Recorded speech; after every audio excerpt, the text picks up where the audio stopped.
Hello friends, welcome to my channel. तर पुन्हा माझ्या चॅनलमध्ये तुम्हा सगळ्यांचं स्वागत करते. तर आज आपण सिंपल पुरी बनवणार आहोत. तर ते सगळ्यांना पण येते, पण मी म्हटलं की आता सगळे व्हिडिओज टाकत आहे तर आम रस आणि पुरीचा पण टाकला पाहिजे. तर सिंपल आटा घ्यायचा, थोडं मीठ टाकायचं आणि अजवाईन टाकायची. अजवाईननी खूप छान टेस्ट येते आणि कस्तुरी मेथी पण टाकायची, पण मी नाही टाकली कारण माझ्या हस्बंडला आवडत नाही म्हणून. स्पेशली पुरीमध्ये छान. आणि 10 मिनटं रेस्ट करायला ठेवायचं पीठ मळल्यानंतर. आणि बघा किती छान अशी पुरी लाटून घ्यायची आणि गरम गरम तेलमध्ये त्याला तळायची. बघा किती छान फुललेली आहे.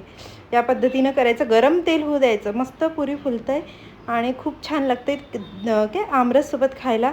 तर एकदा नक्की ट्राय करा. आणि फ्रेंड्स, तुम्ही व्हिडिओ बघता पण कमेंट्स नाही करत, तर मला छान नाही वाटत. मला मोटिवेशन्स द्या ना अजून अजून व्हिडिओज बनवायसाठी. आणि परत काय म्हणते, तुम्हाला काय काय व्हिडिओज पाहिजे पुन्हा ते सांगा. मला एक कमेंट्स आली होती की ताई तू व्हिडिओ कसा शूट करते ते वगैरे सांग.